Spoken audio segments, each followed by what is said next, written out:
मित्रांनो, मंगळवारच्या दिवशी शांतपणे घराच्या या ठिकाणी 5 काळ्या मिरीच्या दाण्यांना फेकून द्या. हनुमान महाराजांच्या आशीर्वादाने तुमच्या जीवनात फक्त धनाची वर्षा होणार नाही, तर तुम्ही धनवान बनाल. या दिवशी मोठा दिव्य, दुर्मिळ, महाशुभ संयोग बनतो आहे. त्यामुळे या दिवशी उपाय केल्यास तुम्ही कोट्याधीश बनाल. तुमचे घर आनंदांनी भरून जाईल. तुमची प्रत्येक मनोकामना पूर्ण होईल. अचानक बँक बॅलन्स वाढू लागेल. करिअर आणि व्यवसायात दिवस रात्र प्रगती कराल. इतके पैसे येतील की ते हाताळता येणार नाहीत. तर मित्रांनो, हा उपाय कसा करावा, केव्हा करावा, कुठे करावा आणि उपाय करताना कोणत्या गोष्टींची काळजी घ्यावी, याची सर्व माहिती आम्ही तुम्हाला या व्हिडिओमध्ये देऊ. तर चला मित्रांनो, व्हिडिओमध्ये पुढे जाऊ. पहा, हा दिवस इतका खास असतो, इतका महत्त्वपूर्ण असतो. असे पाहिले आहे की कधी कधी मोठे मोठे पूजापाठ, अनुष्ठान केल्याने जी मनोकामना पूर्ण होत नाही, ती एका छोट्या उपायानेच पूर्ण होते. अनेकांनी हा उपाय केला आहे आणि त्यांना याचे फळही मिळाले आहे. जर तुम्हीही हा उपाय चांगल्या प्रकारे समजून घ्या, ऐका आणि मग करा, तुम्हाला या उपायाचे फळ नक्कीच मिळेल. हा उपाय केल्याने तुमच्या घरात कोणतेही दुःख किंवा समस्या असली, त्याचे कारण तुम्हाला माहीत नसले तरी चालेल.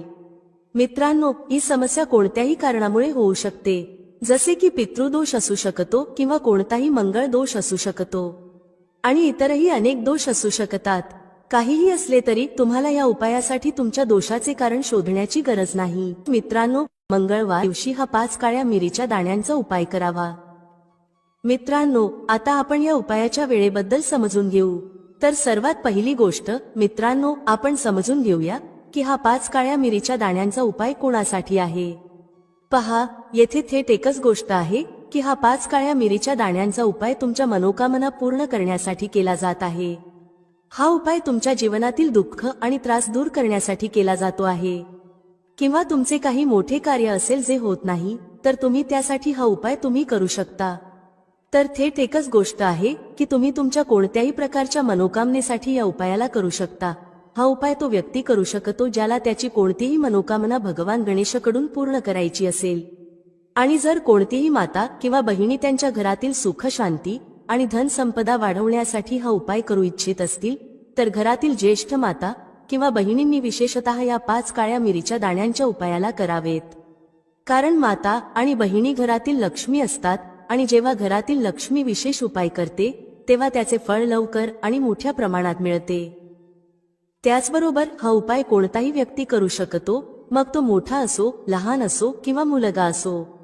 ज्याला हा 5 काळ्या मिरीच्या दाण्यांचा उपाय समजला आहे, त्या व्यक्तीने हा उपाय मंगळवारच्या दिवशी नक्कीच करावा, कारण त्याला या उपायाचे फळ खूप लवकर मिळेल. तर आता आपण समजून घेऊया 5 काळ्या मिरीच्या दाण्यांच्या उपायाला तुम्ही कसे करायचे आहे आणि हा उपाय करण्याची जी वेळ आहे ती काय आहे. पहा मित्रांनो, मंगळवारच्या दिवशी करण्यात येणारा हा 5 काळ्या मिरीच्या दाण्यांचा उपाय मुख्यत्वे संध्याकाळी प्रदोष काळात करायचा आहे. आता मित्रांनो, प्रदोष काळाच्या वेळेबद्दल अनेकांच्या मनात प्रश्न निर्माण होतो की हा वेळ कधी असतो, किती वाजतापासून किती वाजतापर्यंत असतो, ज्यायोगे उपाय करण्याचा योग्य वेळ कळेल. तर आम्ही तुम्हाला सांगतो की प्रदोष काळाचा वेळ संध्याकाळी 6 वाजल्यापासून संध्याकाळी 7 वाजेपर्यंत असतो. या वेळेच्या दरम्यान तुम्ही उपाय कराल तर तुम्हाला या उपायाचा नक्कीच फल प्राप्त होईल. तर संध्याकाळी 6 वाजल्यापासून संध्याकाळी 7 वाजेच्या दरम्यान तुम्ही हा 5 काळ्या मिरीच्या दाण्यांचा उपाय करू शकता. आता इथे बरेच लोक नक्कीच हा प्रश्न विचारतील की आम्ही नोकरीला जातो, आम्ही ड्युटीवर जातो आणि परत यायला उशीर होतो, तर अशा परिस्थितीत आम्ही काय करावे. तर पहा, त्या लोकांनीही टेन्शन घेण्याची गरज नाही. जर तुम्ही हा उपाय संध्याकाळच्या वेळी प्रदोष काळात करत असाल आणि परत यायला उशीर होत असेल, जसे की तुम्ही 7 वाजेपर्यंत पोहोचत नाही, तर मित्रांनो, तुम्ही 7 किंवा रात्री 8 वाजेपर्यंतही हा उपाय केलात तरी चालेल. आणि जर त्याहीपेक्षा थोडा उशीर झाला तरी तुम्ही हा उपाय करू शकता. कारण मित्रांनो, मंगळवारचा दिवस आहे, हा दिवस खूपच कमी येतो. म्हणूनच जेव्हा कधी संधी मिळेल हा उपाय नक्कीच करून घ्या. कोणताही उपाय असो, तुम्ही कधीही करू शकता, फक्त प्रयत्न करा की वेळेच्या आतच करा. परंतु जर कोणत्या कारणामुळे वेळेवर न करू शकला तरी थोडा उशीर करूनही तुम्हाला उपायाचे फळ मिळेल. कारण मित्रांनो, तुम्हाला फक्त आणि फक्त हा 5 काळ्या मिरीच्या दाण्यांचा उपाय करायचा आहे. यामुळे तुमच्या जीवनात जर धन वैभवाची समस्या चालू असेल, जर तुम्ही पैशासाठी खूप जास्त चिंताग्रस्त असाल, आर्थिक तंगी चालू असेल अनेक वेळा प्रयत्न आणि मेहनत करूनही यश मिळत नसेल तर हा उपाय नक्कीच करा. जर तुम्ही व्यापारात अपयशी ठरत असाल, नोकरी मिळवण्याच्या प्रयत्नात अपयशी ठरत असाल किंवा कोणत्याही कार्यात जर अपयशी ठरत असाल किंवा धनाची हानी होत असेल तर हा छोटासा उपाय नक्की करावा. तर चला या विशेष उपायाबद्दल जाणून घेऊया. पण त्याआधी एक विनंती, जर तुम्ही चॅनेलवर नवीन असाल तर कृपया चॅनेल नक्कीच सबस्क्राईब करा. आजचा हा व्हिडिओ खूपच खास असणार आहे, कारण मंगळवारी करण्यास सांगितलेले 3 विशेष उपाय आज तुम्हाला या व्हिडिओमध्ये सांगितले जातील. हा उपाय तुम्ही तुमच्या समस्येनुसार करू शकता. या उपायांमध्ये धन प्राप्तीचे उपाय, मनोकामना पूर्तीचे उपाय आणि जीवनातील सर्व प्रकारच्या समस्यांना दूर करण्याचे उपाय सांगितले जातील. चला जाणून घेऊया सर्वात पहिला उपाय. या उपायासाठी तुम्हाला सर्वात आधी 5 काळ्या मिरीच्या दाण्यांची गरज लागेल. आता 5 काळ्या मिरीचे दाणे मंगळवारी रात्री झोपण्याआधी शांतपणे या ठिकाणी फेकून द्या. हे 5 काळ्या मिरीचे दाणे तुम्हाला जीवनातील प्रत्येक कष्टातून मुक्त करतील. भगवान शनी देवजींच्या आशीर्वादाने संपूर्ण जीवनात धनाची वर्षा होत राहील आणि मित्रांनो, मोठ्या मोठ्या शत्रूंपासूनही तुम्हाला सुटका मिळेल. मित्रांनो, आजचा व्हिडिओ खूपच खास आहे, कारण काळ्या मिरीच्या दाण्यांना घरात जाळल्यास तुम्ही तुमच्या घरातून नजर दोषही दूर करू शकाल. तसेच जर तुमचा कोणताही गुप्त शत्रू असेल किंवा तुमच्या घरात धनाची कमतरता खूपच जास्त असेल, घरात पैसा टिकत नसेल आणि नजर दोषाचा प्रभाव तुमच्यावर आणि तुमच्या कुटुंबावर खूपच असेल, घरातील सदस्यांपैकी कधी कोणाची तब्येत खराब असते तर कधी कोणी आजारी असतो आणि तुमच्या घरात पैशांची बर्बादी खूप होत असेल, अशा परिस्थितीत मंगळवारच्या दिवशी 7 काली मिरीचे दाणे घरात जाळल्याने तुम्ही तुमच्या जीवनातील सर्व दुःखांपासून कायमचा सुटका मिळवू शकता. तसेच तुमचा मोठ्यात मोठा शत्रूही गुडघे टेकून बसेल जर तुम्ही हा उपाय मंगळवारी केला. आता पहा, जर तुमचे जीवन नेहमीच समस्यांनी भरलेले असेल तर तुम्हाला काळी मिरीचे उपाय नक्की करायला हवेत, कारण काळी मिरीचे उपाय त्वरित परिणाम दाखवतात. दुसरी गोष्ट म्हणजे हे उपाय तुम्हाला गुप्त शत्रूंपासूनही सुटका देतात आणि तुम्हाला कधीही नजर दोषामुळे त्रास होत नाही. तर चला आधी समजून घेऊया की काळ्या मिरीचे 7 दाणे तुम्हाला तुमच्या घरात कुठे जाळायचे आहेत आणि या लहानशा उपायाने तुम्ही तुमच्या जीवनातील मोठ्यात मोठ्या शत्रूपासून कसा सुटका मिळवू शकता. तुमचे गुप्त शत्रूही काहीही वाईट करू शकणार नाहीत. बरेच लोक हे जाणतात की जेव्हा एखाद्या व्यक्तीला नजर लागते तेव्हा त्याच्या पैशावर आणि घरातील सुख शांतीवरही नजरचा परिणाम होऊ शकतो. आता आपल्या घरातून सर्वात आधी तुम्हाला नजरदोष दूर करायचा आहे. जसे नजरदोष दूर कराल, तुमच्या गुप्त शत्रूंच्या नजरेचा जो परिणाम होतो तो त्वरित संपून जाईल आणि मग तुम्हाला तुमच्या जीवनातील कष्टांपासूनही सुटका मिळेल. आता तुम्हाला काय करायचे आहे? येथे 4 काळ्या मिरीचे दाणे घ्यायचे आहेत. ध्यानात ठेवा, एकही दाणा तुटलेला नसावा. त्याच्यासोबत एक कपुराचा तुकडा घ्यावा. आता हे 4 काळ्या मिरीचे दाणे तुम्हाला तुमच्या घरातील कोणत्याही कोपऱ्यात ठेवून जाळायचे आहेत. जसे तुमच्या घरात एक खोली आहे तर कोणतीही खोली निवडा. त्या खोलीच्या एका कोपऱ्यात हे 4 काळ्या मिरीचे दाणे कपुरासह जाळा आणि जाळल्यावर त्याची राख घराबाहेर फेकून द्या. पहा, जसेच तुम्ही काळ्या मिरीचे दाणे कपुरासोबत जाळता, तुमच्या जीवनात एक चमत्कार होईल. तुम्हाला दिसेल की तुमच्या घरात जे अचानक दुःख येत होते, धनाच्या बाबतीत तुम्ही त्रस्त होता, घरात पैसा येत नव्हता किंवा घरात आजार वाढत होते किंवा असा एखादा व्यक्ती होता जो नेहमीच आजारी राहत होता, चिडचिड्या स्वभावाचा होता आणि नेहमी क्लेशात राहत होता, हे सर्व तुमच्या घरातून दूर होईल. जर कोणाला नजर दोष लागला असेल तर तोही दूर होईल. दुसरी गोष्ट, तुमचे गुप्त शत्रूही तुमचे काहीही बिघडवू शकणार नाहीत जेव्हा तुम्ही कपुरासोबत 7 काळ्या मिरीचे दाणे घरात जाळता. पहा, काळ्या रंगाच्या वस्तू शनी देवाशी संबंधित असतात. काळ्या मिरीचे जेवढे उपाय असतात ते त्वरित परिणाम दाखवतात आणि लवकर यशस्वी होतात. याशिवाय तुमच्या घरात कधीही नकारात्मक ऊर्जा थांबत नाही जेव्हा तुम्ही काळ्या मिरीला घरात जाळता. हा उपाय करा आणि मग बघा की तुमचा मोठ्यात मोठा गुप्त शत्रूही गुडघे टेकून बसेल. हा उपाय करताच त्यांची कितीही वाईट नजर असली तरी त्याचा तुमच्यावर, तुमच्या घरावर आणि तुमच्या धनावर काहीही परिणाम होणार नाही, कारण येथे तुम्हाला थेट शनी देवाचा आशीर्वाद मिळेल. तर हा पहिला उपाय आहे. आता दुसऱ्या उपायाबद्दल बोलूया, जो मंगळवारी करायचा आहे आणि तोही काळ्या मिरीचाच आहे. हा उपाय विशेषतः त्या लोकांसाठी आहे जे म्हणतात की आमच्या घरात नेहमी दुःख असते, पैसा येत नाही, आजार येत आहेत आणि धनाच्या बाबतीत नेहमीच समस्या असते. तर जे लोक म्हणतात की जीवनात दुःख आहे त्यांनी हा दुसरा उपाय करावा. जर तुमच्या जीवनात दुःख खूपच वाढले असेल कष्ट खूपच वाढले असेल आणि धन तुमच्याकडे टिकत नाही, तर मंगळवारी हा काळ्या मिरीचा दुसरा उपाय करा. करायचे काय आहे? 5 काळ्या मिरीचे दाणे घ्यायचे आहेत. तुमच्या घरात जो व्यक्ती खूपच त्रस्त असतो तोच हा उपाय करेल हे पाहण्याचा प्रयत्न करा, तर अधिक उत्तम आहे. जर तो करू शकत नसेल तर तुम्हीही त्याच्या जागी हा उपाय करू शकता. काय करायचे आहे? ज्या व्यक्तीकडे पैसा टिकत नाही किंवा जो आजारी आहे त्याच्यावरून 5 काळ्या मिरीचे दाणे 7 वेळा उतरवायचे आहेत. पण उतरवणे घड्याळाच्या दिशेने नाही, तर उलट दिशेने एंटी क्लॉकवाईज करायचे आहे. 7 वेळा एंटी क्लॉकवाईज उतरवा आणि मग या 5 काळ्या मिरीचे दाणे घेऊन एखाद्या चौरस्त्यावर जा. चौरस्ता म्हणजे ते ठिकाण जिथे 4 दिशा असतात. तिथे 4 दिशांमध्ये एक एक काळ्या मिरीचे दाणे फेकून द्या आणि 5वा दाणा आकाशाच्या दिशेने पाहून हवेत उडवून द्या. हे सर्व केल्यानंतर तुम्ही तुमच्या घराकडे परत जा. कोणाशीही वाटेत बोलू नका आणि मागे वळूनही पाहू नका. प्रयत्न करा की हा उपाय संध्याकाळच्या वेळी कराल, जेव्हा आसपास कमी लोक असतील. दुसरी गोष्ट, या उपायाबद्दल कोणालाही सांगू नका, कारण असे उपाय गुप्त ठेवले जावे लागतात, तेव्हाच हे आपला परिणाम दाखवतात. तुमच्या घरातील एखाद्या दोघांना माहीत आहे तर ठीक आहे, पण बाहेरच्या कोणालाही काहीही सांगू नका. आता चला आपल्या तिसऱ्या उपायाबद्दल बोलूया. हा तिसरा उपायही मंगळवारचा आहे आणि शनिदेवाशी संबंधित आहे. शनिदेव न्यायाचे देवता आहेत आणि कर्मफलदाता आहेत. व्यक्तीला त्याच्या कर्मांच्या आधारावर फल देण्याचे कार्य शनिदेवाचे आहे. जर कोणी चांगले कर्म करत असेल तर त्याला सुख मिळते, पण जर चूक होत असेल तर जीवनात दुःख आणि कष्टही येतात. जेव्हा शनीची 7.5 शनी धया किंवा कोणतीही महादशा एखाद्याच्या कुंडलीत असते, तेव्हा अनेकदा धनाची कमतरता, घरात भांडण तंटे आणि सुख शांतीची कमतरता जाणवते. जर तुमच्या घरात अचानक धनाची कमतरता येत असेल, भांडणं होत असतील आणि तुम्ही पैशासाठी त्रस्त आहात, शनिदेवाचा त्रास तुम्हाला त्रास होत असेल, त्यामुळे आता तुम्हाला शनिदेवाला प्रसन्न करायचे आहे. कसे करणार? 1 काळ्या रंगाचा कपडा घ्या, त्यात 11 काळ्या मिरीचे दाणे ठेवा आणि 1 रुपया ठेवा. याची एक छोटीशी पोटली बनवा आणि शनिदेवाच्या मंदिरात जा. मंदिराच्या बाहेर कोणत्याही गरजू व्यक्तीला ही पोटली द्या आणि शनिदेवाचा ध्यान करून आपल्या घरी परत या. हा उपाय 5 मंगळवारी करा. मग बघा की जीवनात असा चमत्कार होईल की तुम्हाला स्वतःवर विश्वास बसणार नाही. तुमच्या घरातील कोणालाही विश्वास बसणार नाही की तुमच्या जीवनातील सर्व समस्या कशा दूर होत आहेत. जेव्हा तुम्हाला वाटेल की जीवनात कोणताही मार्ग शिल्लक नाही, तर एकदा शनिदेवावर विश्वास ठेवा आणि हा उपाय करा.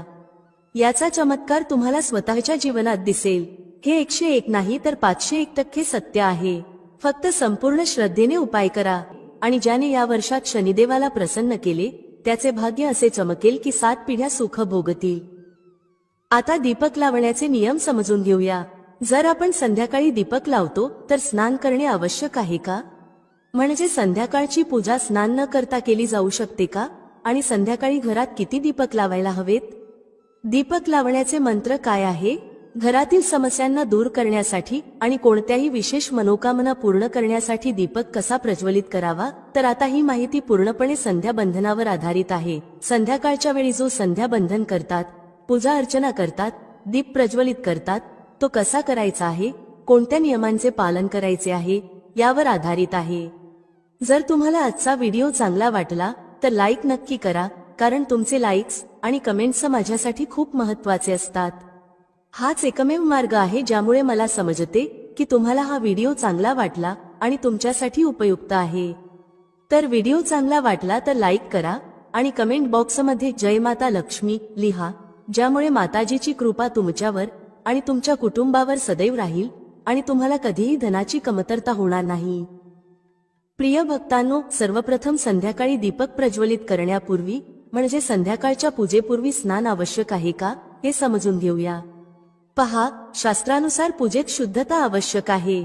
जेव्हा आपण सकाळी पूजा करतो तेव्हा स्नान करणे अत्यंत आवश्यक आहे.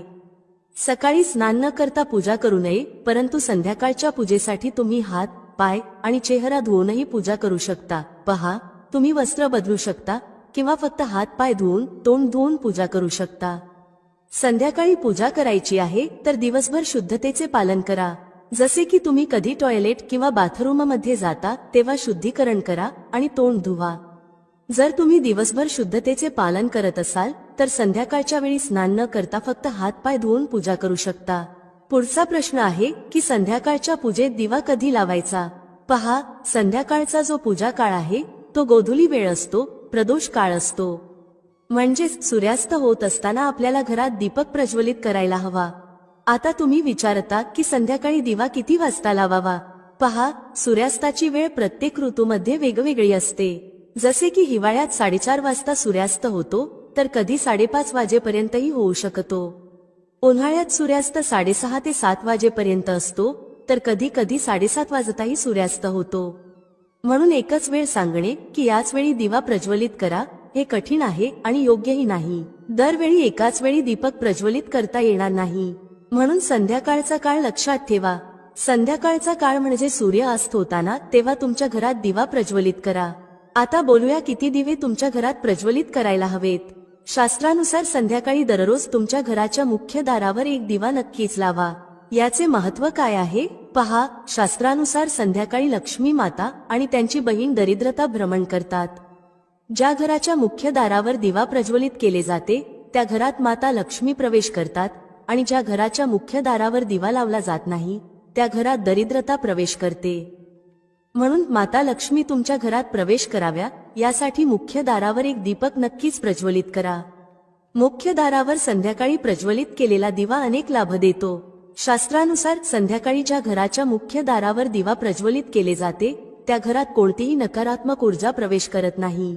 जर तुमच्या घरात काही वास्तुदोष असेल तर मुख्य दारावर दिवा प्रज्वलित केल्याने सर्व प्रकारच्या वास्तुदोषांपासून मुक्ती मिळते. आणि जर तुमच्या घरात पितृदोष आहे, ज्यामुळे समस्यांचे आगमन होत असेल, तर मुख्य दारावर दिवा प्रज्वलित केल्याने घराचा पितृदोषही संपतो. याशिवाय जर घरात कोणतीही अशांती असेल, आजारपण असेल किंवा आर्थिक तंगी असेल, तर मुख्य दारावर दिवा प्रज्वलित केल्याने सर्व प्रकारच्या समस्यांपासून मुक्ती मिळते. त्यामुळे घराच्या मुख्य दारावर दिवा प्रज्वलित करणे अत्यंत आवश्यक आहे. शास्त्रानुसार घराच्या मुख्य दारावर एक दिवा असायला हवा. आणि दुसऱ्या दिव्याबद्दल बोलायचे झाले तर दुसरा दिवा तुम्हाला तुमच्या घरातील तुळशीजवळ प्रज्वलित करायला हवा. शास्त्रानुसार जर संध्याकाळच्या वेळी संध्याकाळात तुळशीच्या मुळांजवळ अंधार राहत असेल तर अशा परिस्थितीत दरिद्रतेचे स्थायी वास तयार होतो. ज्या घरांमध्ये संध्याकाळी तुळशीजवळ दीप प्रज्वलित केला जातो त्या घरात लक्ष्मीचा वास असतो. श्री हरी विष्णूंसह महालक्ष्मी अशा घरात वास करतात. म्हणून संध्याकाळच्या वेळी तुळशीजवळ एक दिवा नक्की प्रज्वलित करा. आता बोलूया पुढच्या दिव्याबद्दल. संध्याकाळी आपल्या घराच्या ईशान कोपऱ्यात, म्हणजेच जिथे तुम्ही तुमच्या घराचे मंदिर बांधले आहे त्याच ठिकाणी घराच्या मंदिरात एक दिवा नक्की प्रज्वलित करा. 2-3 दिवे तुम्ही दररोज प्रज्वलित करायला हवेत. जर तुम्ही हे 3 दिवे दररोज प्रज्वलित करता तर विश्वास ठेवा की तुमच्या घरातील बऱ्याच समस्या आपोआपच संपून जातील. आता पुढील प्रश्नाबद्दल बोलूया, जो तुम्हाला नेहमीच पडतो की दिवा कोणत्या तेलाने प्रज्वलित करावा. मोहरी तेल घालू शकतो का, किंवा तिळाच्या तेलाचा वापर करावा का, किंवा शुद्ध तुपाचा वापर करावा? कोणत्या तेलाने दिवा प्रज्वलित करावा? पहा, शास्त्रानुसार मोहरीच्या तेलाचा दिवा सर्वत्र प्रज्वलित करू नये. मोहरीचे तेल हे कडवट तेल मानले जाते आणि शनिदेवासाठी हे प्रज्वलित करतात.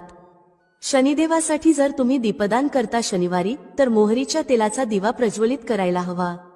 तुम्ही पिंपळाच्या झाडाजवळही मोहरीच्या तेलाचा दिवा प्रज्वलित करू शकता, किंवा भैरव देवासाठीही तेलाचा दिवा लावला जातो. शास्त्रानुसार घरात जो दिवा प्रज्वलित केला जातो किंवा कोणत्याही देवतेसाठी जो दिवा लावला जातो त्यात गायीचे तूपच टाकून प्रज्वलित करावे. जर शुद्ध गायीचे तूप मिळत नसेल तर जे तूप उपलब्ध आहे त्याचा उपयोग करू शकता, किंवा तिळाच्या तेलाचा दिवा प्रज्वलित करू शकता. दररोज जो दिवा प्रज्वलित करता, मुख्य दाराजवळ असो, तुळशीजवळ असो किंवा ईशान कोपऱ्यात असो, सर्व दिवा तिळाच्या तेलाने किंवा शुद्ध तुपानेच प्रज्वलित करावेत. आणि हो, दिवा ठेवताना एक गोष्ट लक्षात ठेवा, कधीही दिवा थेट जमिनीवर ठेवू नका. दिव्याच्या खाली दररोज थोडेसे तांदूळ किंवा फूल ठेवू शकता. जर तुम्ही दिव्याच्या खाली तांदूळ ठेवत असाल तर ते अखंड असायला पाहिजेत.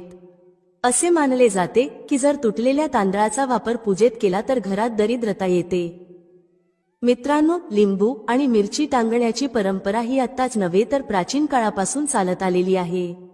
लिंबू मिरची आपण आपल्या दुकानाच्या समोर का टांगतो, किंवा लोक आपल्या घराच्या समोर का टांगतात, याबाबत बहुतेक लोकांना माहिती नसते. अनेक लोक असे विचार करतात की घराबाहेर लिंबू मिरची टांगल्याने दृष्ट लागणार नाही. हे काही प्रमाणात खरे असले तरी पूर्ण सत्य नाही. लिंबू मिरची कधी टांगावी, कारण यालाही एक विशिष्ट वेळ, दिवस आणि प्रक्रिया आहे. हे समजून घेतले तर तुमच्या घरातून दारिद्र्य कायमचे दूर होईल. मित्रांनो, लक्ष्मी आणि कुलक्ष्मी. होय, लक्ष्मी देवी आणि कुलक्ष्मी याबद्दल बोलते कारण कुलक्ष्मी या देवी लक्ष्मीच्याच मोठ्या बहीण आहेत. तर लक्ष्मी आणि कुलक्ष्मी या दोघी एकत्र येतात. त्या दोघी एकाच वेळी प्रत्येक माणसाच्या दारावर शयनकाळात येतात. त्यांचं येण्याचं कोणतंही ठरलेलं वेळापत्रक नसतं. ज्या घराच्या दारावर लिंबू आणि मिरची टांगलेले असते त्या घरात कुलक्ष्मी प्रवेश करतात. होय, त्या लिंबू आणि मिरची खातात, कारण लिंबू आणि मिरची त्यांचे प्रिय अन्न आहे. मिरची खाल्ल्यानंतर त्या घराच्या दारातून परत जातात, कारण लिंबू मिरची कुलक्ष्मीचं आवडतं अन्न आहे आणि त्यामुळेच त्यांना थांबवण्याचं हे एक जबरदस्त शक्तिशाली उपाय आहे. ज्या घरात गोड पदार्थ तयार होतो त्या घरात माता लक्ष्मी प्रवेश करतात. प्रत्येक गोष्टीला मर्यादा असते. जसे की लक्ष्मण रेषा, सीतेने ती रेषा ओलांडली म्हणजेच मर्यादा ओलांडली. तर या जगातील प्रत्येक गोष्ट एका मर्यादेत बांधली आहे.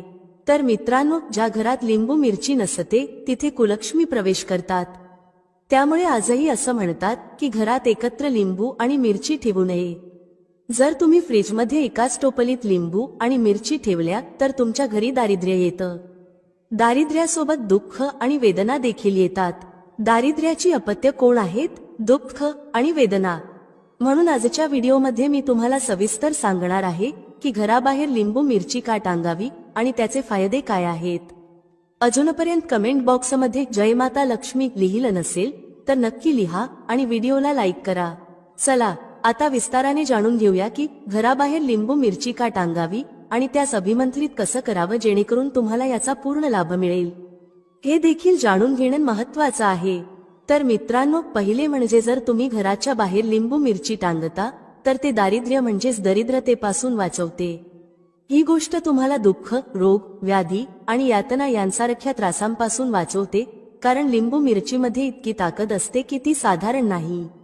अनेक प्रकारच्या नकारात्मक शक्तींना तुमच्या घरात प्रवेश करण्यापासून रोखते. यानंतर याचा दुसरा आश्चर्यकारक फायदा असा आहे की हे नजरेचा दोष आणि काळ्या जादूसारख्या नकारात्मक शक्तींना घरात प्रवेश करण्यापासून अडवते. लिंबू मिरची या शक्तींना स्वतःकडे ओढून घेते आणि त्यांचा नाश करते. ही एक साधी कृती असून कमी वेळात प्रभाव देते. त्यामुळे लिंबू मिरची नजरेचा दोष आणि काळ्या जादूला ओढून घेते आणि स्वतःचा नाश करून तुमच्या घराचे रक्षण करते. ज्या लोकांचा वाहन चालवण्याचा व्यवसाय आहे त्यांनी आपल्या वाहनात लिंबू मिरची नक्कीच बांधायला हवी. आजकाल प्लास्टिकच्या पिशवीत बांधलेली लिंबू मिरची दिसते, ज्यावर बुरी नजर वाले तेरा मोहकाला असं लिहिलेलं असतं. पण प्लास्टिकचा काहीही उपयोग होत नाही. तुम्ही एक काम करा, मंगळवारी हनुमानजींच्या खांद्यावरच्या सिंदुराचा थोडासा भाग घ्या, 2 लिंबू आणि 5 मिरच्या घ्या आणि त्यावर तो सिंदूर लावा. त्यानंतर हे लिंबू मिरची तुमच्या वाहनात टांगून ठेवा. यामुळे तुमचं वाहन आजीवन सुरक्षित राहील आणि नकारात्मक शक्तीपासून वाचेल. या उपायाचा चौथा जबरदस्त फायदा असा आहे की ज्यांना नजर दोष किंवा तांत्रिक बाधा असते त्यांच्या बाबतीत लिंबू मिरची खूप उपयोगी ठरते. ज्या घरात लहान मुले वारंवार रडतात किंवा त्रस्त होतात अशा घरात लिंबू मिरची टांगल्याने नकारात्मक शक्तींना प्रवेश करता येत नाही. अशा स्थितीत तुम्हाला भोंदूबाबांच्या फंदात पडण्याची गरज उरत नाही. घराबाहेर लिंबू मिरची लटकवल्याने हे तांत्रिक दोष आणि नजर दोष नष्ट होतात. पाचवा फायदा असा आहे की लिंबू मिरची घराबाहेर ठेवल्याने लोक जुते चप्पल घालून घरात येण्यास टाळाटाळ करतात. जुते चप्पलातून येणारी नकारात्मक ऊर्जा लिंबू मिरचीच्या प्रभावाने घरात प्रवेश करत नाही. जसे की तुम्ही पाहिले असेल की संत किंवा ज्योतिषांच्या ठिकाणी जाऊन तुम्हाला जुते दान करण्याचा सल्ला दिला जातो, कारण जुते चप्पलांमध्ये व्यक्तीचे कर्म आणि कुकर्म जमा असतात. त्यामुळे घराच्या बाहेर लिंबू मिरची टांगणे खूप फायदेशीर ठरते. या उपायाचा सहावा फायदा असा आहे की लिंबू मिरची घराबाहेर टांगल्याने पितृदोष, वास्तुदोष आणि घरगुती कलह दूर होतात. ज्या घरात वारंवार भांडणे किंवा पितृदोष असतो अशा घरात लिंबू मिरची टांगल्याने सकारात्मक बदल होतो. व्यापार किंवा दुकानात विक्री वाढत नाही अशा ठिकाणी देखील लिंबू मिरची टांगल्याने सुधारणा होते. शेवटी याचा सातवा फायदा म्हणजे घरात रोग व्याधींना प्रवेश करता येत नाही. आपल्यापैकी अनेक लोकांच्या घरात सतत कोणी ना कोणी आजाराने त्रस्त असतो. आता ज्या घरात लोक आजाराने त्रस्त असतात तसं का होतं? कारण तुम्ही घरात कोणतेही उपाय करत नाही किंवा सोपे टोटके अंमलात आणत नाही. त्यामुळे तुमच्या घरात आजारपण सहज प्रवेश करतात. परंतु ज्या घराच्या बाहेर लिंबू मिरची टांगलेली असते त्या घरात आजारपण प्रवेश करत नाही. का करत नाही? कारण लिंबू मिरची त्याला अडवते. ही लक्ष्मण रेषेसारखी काम करते. स्वतः नष्ट होते, स्वतः सुकते, पण घरातला आजारपण, रोग आपल्यात खेचून घेते, त्याला दूर करते आणि तुमचं रक्षण करते. रोग आणि व्याधी लिंबू मिरची तुमच्या घरात, कार्यालयात किंवा दुकानात टांगलेली असेल तर त्या ठिकाणी आजारपण जात नाही, पळून जाते. त्यामुळे आजपासून तुमच्या घराबाहेर लिंबू मिरची टांगायला सुरुवात करा. कारण मित्रांनो, हे तुमच्यासाठी खूप फायदेशीर ठरेल. हे तुमच्या आध्यात्मिक उन्नतीस मदत करतं, स्वतः नष्ट होतं आणि तुमचं रक्षण करतं. सर्वांना सांगू इच्छिते की लिंबू मिरची किमान 15 दिवस ते महिन्याभराच्या आत नक्कीच बदलली पाहिजे. खर्च किती होईल? फक्त 5 ते 10 रुपयामध्ये तुमचं काम होईल. एक माळ तयार होईल. त्यामुळे हे काम नक्की करा आणि लिंबू मिरचीचा प्रभाव नक्की बघा. कोणत्याही वस्तूला एक निश्चित कालावधीपर्यंतच प्रभाव असतो, त्यानंतर तो संपतो. त्यामुळे प्रयत्न करा की लिंबू मिरची दर महिन्याला बदला, याचा पूर्ण लाभ तुम्हाला मिळेल. मित्रांनो, ही सर्व माहिती जनहित लक्षात घेऊन दिली जात आहे. ज्योतिष आणि धार्मिक उपाय हे आपल्या श्रद्धेवर आणि विश्वासावर अवलंबून असतात. आमच्या व्हिडिओचा उद्देश फक्त तुम्हाला योग्य सल्ला देणे आहे. या संदर्भात आम्ही कोणत्याही प्रकारचा दावा करत नाही. तर मित्रांनो, आजचा हा व्हिडिओ तुम्हाला कसा वाटला? आम्हाला कमेंट करून नक्की कळवा. जर हा व्हिडिओ तुम्हाला आवडला असेल तर कमेंट बॉक्समध्ये जय माता लक्ष्मी नक्की लिहा. पुन्हा भेटू पुढच्या व्हिडिओमध्ये नवीन माहिती घेऊन. तोपर्यंत जय श्रीराम. व्हिडिओ पाहिल्याबद्दल धन्यवाद. भेटूया पुढील व्हिडिओमध्ये एका नवीन चर्चेसह. तुम्हा सर्वांचे मनःपूर्वक आभार. श्री स्वामी समर्थ. जय श्रीराम. जय श्री हनुमान. जय श्री कृष्ण. जय माता लक्ष्मी.